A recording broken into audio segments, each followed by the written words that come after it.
Be strong.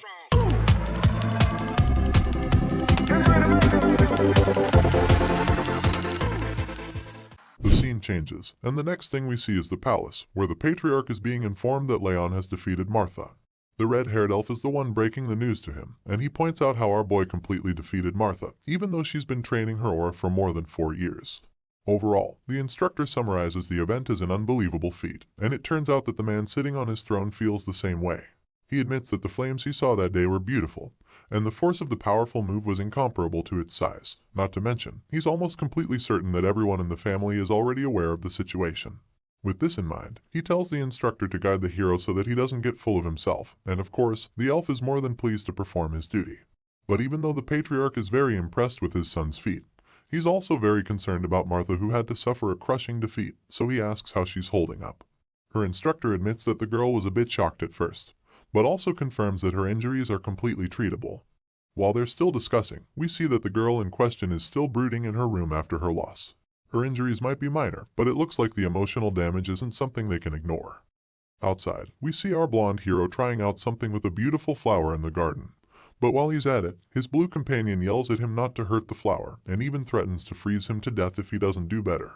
In response, Leon bluntly tells Wrath that the flower won't even do anything, and then tells the blue creature to stop acting like he's so strong. However, Wrath insists that their plan isn't working because of the kid's stupid elemental resistance, so Leon smugly hits back, saying that he's glad the blue creature is aware that this isn't worth trying.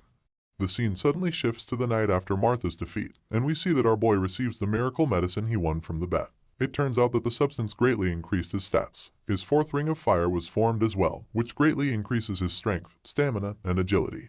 On top of that, his decreased athleticism and mana sensitivity vanished. His legendary senses also increased and became 2-star proficiency. Overall, Leon feels that all of the efforts until now just took effect because of the miracle medicine. A lot of things were improved, but the most significant thing was his water resistance, which was increased to 4 stars. Because of this new upgrade, most of Wrath's outbursts had become more like jokes to him. Either way, we learn that he came to the garden since it's his last day of rest, and while he's tending to the flower we saw earlier, Wrath continues to rant and yell at him, while insisting that he knows the best way for Leon to do it. However, just like our boy said earlier, all of the blue creature's outbursts have become more like jokes to him, so he just ignores him and wonders why he even has to deal with his annoying lectures while gardening. Of course, Wrath doesn't stop trying to control him, so while he's demanding that Leon use his hands to work, the blonde hero starts to actually wonder how the magical creature knows so much about gardening anyway. His thoughts are interrupted when Wrath suddenly answers him, by revealing that he used to fill the gardens with ice flowers when he was in the demon realm. The blue guy goes on to praise himself, claiming that the demons even used to revere him for his skills. But while he's still bragging, Leon gets distracted. The cause of the distraction turns out to be Martha, who just entered the garden with a scowl etched on her face. Our hero gets a bit uncomfortable when he sees her, and it gets even more tense when she just stares at him without saying a word. Seeing this, Leon breaks the silence by asking her why she's come, since he knows she didn't come to fight him.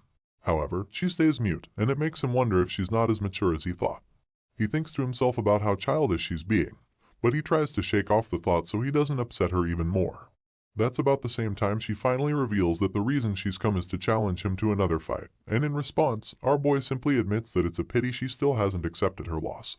But the girl quickly counters him, insisting that she has acknowledged her loss. However, she claims that she doesn't understand how she lost in the first place, so she's come back to him to find out. When she's done making her point, Leon asks her what he would get in return if he fights her, which takes the challenger off guard. Seeing her shock, he informs her that it's customary for the loser to at least bring a gift when coming to challenge the winner. But while he's still trying to educate her, she cuts him off, stating that it's nonsense because it's not like he needs payment to fight her. Unfortunately for Martha, our boy is ready to go very low in this conversation, so he informs her that he requires payment. At this point, she starts to panic because she fears that Leon doesn't even want to fight. Desperate to get him riled up, she decides that stepping on the flowers would do the trick. So, she tauntingly tries to stomp on the flowers, but our boy simply reveals that he doesn't care about the plants. Bro claims that he doesn't even like flowers anyway, and says that he doesn't understand why most people adore them either. Martha is stunned when she hears him say this, and Leon concludes his little confession by revealing that he's only gardening for his mom's sake. Seeing his nonchalance about the whole situation, the challenger gets pissed off. She hisses in annoyance, and decides to spare the innocent flowers since she knows that destroying them would do her no good. Afterward, she sighs angrily, and tells him that she's leaving before storming out of the garden. Just when Martha leaves the scene, Leon's mother appears, calling out to him and informing that she's been looking all over for him. The worried mother was wondering where he was, and our boy was kind of surprised to see her. However, that's not the main issue on ground at the moment, because it turns out that she saw Martha with him and has now become very curious about her son's friend. She's really excited to see Leon finally hanging out with people his age, so she almost instantly concludes that Martha is a friend he made while training. Meanwhile, the girl in question, who hasn't completely left the garden, hears the voice and turns around to look at the person. She sees Leon's mother and wonders if she's Sylvia Sieghart, the person who left the family to chase after a man, and then came back to save her own child. Martha sees her as someone who acted out of courage for the sake of her own child, and while she's still thinking, the blonde woman in question approaches her. She notices the black hair of the girl she had seen earlier and expresses her happiness at finally getting to meet her. Leon, on the other hand, isn't so excited about the introduction, so he murmurs something about how nobody likes Martha and how they aren't really friends. Our boy tries to make his mom go inside, but she's just excited to meet her son's friend. She engages Martha in conversation, asking her if she got hurt during the duel. As you'd expect, the girl is taken aback by the mother's concern, but she manages to tell her that she's okay. Sylvia reveals that she was really worried and starts to smother the girl with affection, telling her that she didn't know Daniel brought up such a talented and beautiful child. And because of this, Martha starts to blush uncontrollably, not knowing how to react to the kindness. Either way, the woman finally asks her what brings her around, so the black-haired girl shyly reveals that she just had something to tell our hero. A very flustered Martha tries to cut the conversation short by claiming that she's done and wants to get going. But Leon's mother suddenly insists that she stay over and have a meal with them. This offer shocks the girl to her bones, and while she's still in a daze, Sylvia takes her hand and insists that she can't let her son's friend leave on an empty stomach. Of course, Martha tries to protest, but all of efforts prove futile, because the next thing we see is the two kids sitting at a table while Sylvia serves the food. Leon is utterly confused by his mother's politeness, and a bit embarrassed by the way she talks about the food he likes. When Sylvia sits at the table, she tries to make small talk with Martha. She confirms that the girl is a year older than Leon, and then asks her if she had faced any troubles during training. The girl claims that she's fine in that department, so the lady goes on to talk about how the meat might be a bit tougher than she's used to. As a result, she asks Martha to chew well so she doesn't get indigestion, and the moment the girl hears this, she literally sees her mother and Sylvia for a brief moment. The flashback of Martha's childhood with her mother is brief, but it hits really hard. She continues to eat in silence, and by the time she's done with the meal, she thanks Sylvia for having her. The kind lady reveals that she's glad Martha enjoyed the meal, and then she asks the girl to be nice to Leon going forward. Meanwhile, the son in question is standing a few meters away in utter confusion, because has no idea why the hell Martha is also acting so nice all of a sudden. It makes him wonder if she ate something bad, and Wrath, who's just as confused as him, suggests that it might be a possibility. Later, while walking home, Martha thinks about the meal and concludes that Leon must think she's crazy. However, Sylvia's eyes look just like her mother's, and it made it impossible for her to reject the offer. Martha thinks about how her hair color, face, and voice were all different, but despite that, she could really feel the warmth of her own mother from Sylvia. We suddenly learn that after Martha's real mother was kidnapped by the white blood cult, she was adopted by Daniel, and from that day, she vowed that she would never lose until she found her mother. Since then, she had done everything to keep that promise, but that was until she lost to Leon. Martha knows that the Siegharts adopted her for her talent, so she fears that she might get kicked out if she keeps losing. It seems that her father is a soft person, but the girl starts to wonder what would happen if it's all an act. If that's the case, then it would mean that she would lose all hope of finding her mother. This is why she is so hard on herself, because she thinks in her mind that she's never allowed to lose. When Martha gets home, she's met by a messenger who's been waiting for her, because he has a message for her from Daniel. The young lady is shocked to see the letter that her father left for her, and the messenger claims that it was probably written right after the duel. In the letter, we see her father congratulating her on her first loss, reminding her that one loss doesn't make her a loser. He encourages her to think about what made her lose, and improve on it, rather than get worked up about the defeat.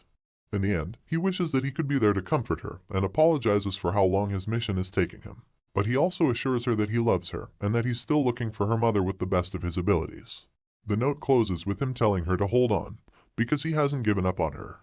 After reading the note, Martha seems rather cold about it, and simply tells the messenger to inform her father that she'll keep his words in mind. The moment she enters her room, she resumes beating herself up about the loss. The girl thinks that the defeat was really pathetic, because it wasn't even a result of her letting her guard down or something. Troubled and frustrated, she stands in front of her mirror and picks up a knife, deciding that she has to acknowledge her loss and move forward. Martha insists that she can't bring shame to her father, so she cannot pretend that her defeat never happened. As such, she decides that she has to mark the event and improve upon her mistakes, and ensure that she won't be ashamed to see her father. With this in mind, she begins to cut her hair with the knife. And by the time she's done, she decides that it's time to set her mind straight, so that she can let go of her stupid and pathetic past. Martha then stares at her new appearance in the mirror and vows that she will become stronger than ever. The next day, when she arrives at the training ground, the other students can't believe how different she looks, but she just ignores all their murmuring and heads straight down to where Leon is sitting. Our boy is also quite shocked by her change in appearance, but she doesn't even give him a chance to ask anything before stating why she's come to see him. The young lady suddenly admits that she knows an apology won't make up for the way she's treated him in the past, but she assures him that she's going to keep her promise. As you'd expect, Leon has no idea what she's talking about, so he reluctantly asks her what she's trying to say. In response, the girl begrudgingly admits that she's talking about the deal they made before the first duel, where the loser is supposed to obey the winner. As much as it pains her to say it, she admits that it's the reason she came, and then quickly storms out of the place before her ego can take any more damage. Once she walked away from him, Leon calmly processes everything that she just said, and thinks about how random and unexpected it was. Regardless, he's quite sure that she's not going to act so docile just because of the promise, and it makes him think that she might actually have changed a lot in such a short time. As such, Leon starts to feel that Martha might actually be a lot more mature for her age.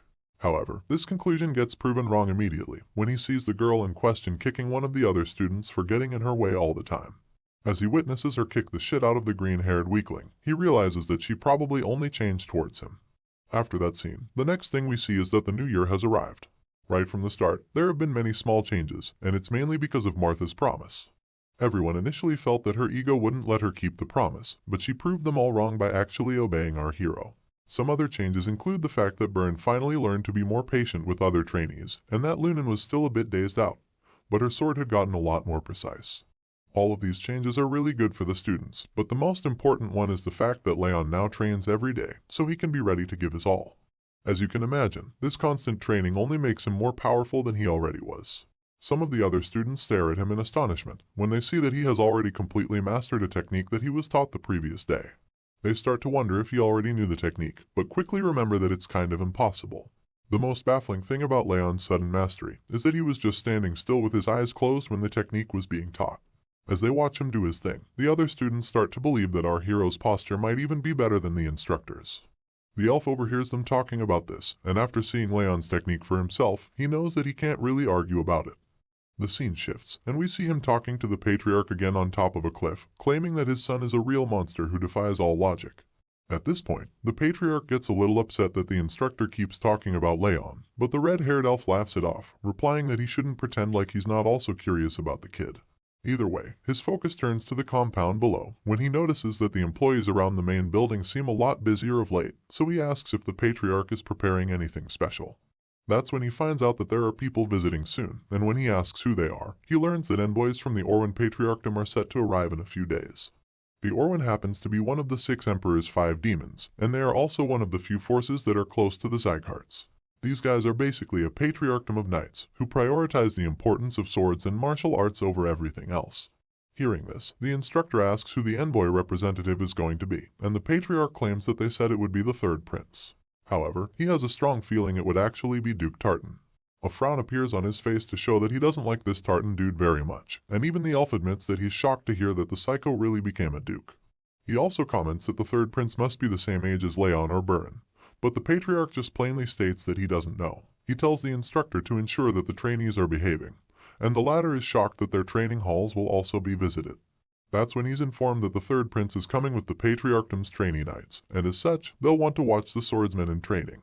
So, the patriarch summarizes everything by telling the elf that they can't afford to embarrass themselves. But while he's saying all of this, the instructor is distracted by the thought of Orwen's 3rd prince being the same age as Leon and the other students.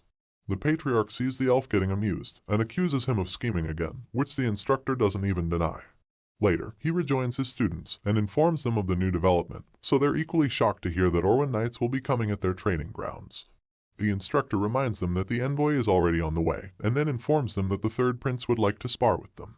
As you can imagine, the trainees get nervous because of the sudden news, but the elf insists that he's always reminded them that a swordsman should be prepared at all times, even in their sleep. The nervous students recall that the visitors were supposed to go to the 6th training hall, so they wonder why they want to visit them now. In a flashback scene, we see that the elf was actually the one who went to invite the Orwen people to come see the 5th training hall. In the present, he pretends not to know what caused the sudden change, and encourages them to look at each other before inviting the visitors inside. As the blonde prince and his knights enter the training hall, the instructor welcomes them and introduces them as the Orwen Patriarcham's prize knights in training. The blue-eyed prince greets the teacher and introduces himself as Grier de Orwen. Meanwhile, Leon observes the prince carefully and admits that he's certainly strong for his age, because even at first glance, he can tell that he's the strongest among the other knights in training. Just then, like every forward and overconfident teacher, the instructor calls out to Leon and asks him if he's also scared to duel with the prince. Of course, our boy thinks carefully about his answer so he doesn't end up embarrassing himself. In his mind, he admits that it would be nice to practice the footstep technique he just learned, as well as connect his sword skills, so after thinking deeply, he replies that he would like to train with the visitors. The elf immediately concludes that Leon spoke for the whole class, so he decides that both sides have agreed, and proceeds to tell his students that they need to pick 20 from their side. He asks each of his trainees to lock who they would like to duel against, and as if the pressure wasn't already enough, he informs them that he's bet his entire month's salary on them winning against the visitors. The students are horrified to hear this, especially since he tells them that he'll put them through hell if they lose. A while later, we see that Leon has helped the students to pick out the best 20 among themselves, and tells them to look closely at the opponent's hands. That's when the students realize that the Orwen Knights are shaking too. Our boy tells his team that even though the visitors have handsome armor and confident posture, they're still trainees like the rest of them, who can't help but get nervous about a duel. Leon continues his pep talk, assuring the students that the intensity of their training is in no way less than that of the 6 emperors or 5 demons. He pumps them up, reminding them that the blood and sweat they've shed training until this day has been worth it, and encouraging them to do their best and not get nervous. With high spirits and a lot more confidence, they acknowledge his words, so Leon decides that he'll be picking the order in which they go in. This blonde-haired mini-commander knows that the first fighter is an important factor in increasing the spirit of others, so he decides that it must be someone strong. With this in mind, he calls Martha and asks her if she can do it. But before he finishes talking, the girl starts walking to the arena, confidently assuring him that she'll end it quickly. Martha asks everyone to gather around the center to watch, and as she takes the stage, the other students are horrified to see the huge opponent she'll be going up against. They start to wonder if these knight trainees are even the same age as them, and fear that even Martha might not be able to win. The Orwen Knight in training introduces himself as Tars, and compliments her body for being so well trained, even though it's not fully matured. He then admits that he's looking forward to their duel. But while the other students worry about how the fight would go, Martha is so confident in her victory that she tells Tars to stop acting polite and just start the fight. Our girl is as feisty as ever, and it looks like she'll finally have a chance to redeem her character in this story. I've enjoyed her character development so far, and I'm now looking forward to seeing what the Orwen's third prince is going to be like. Will he end up being a stuck-up and prideful character, or will he actually have a positive attitude towards our hero?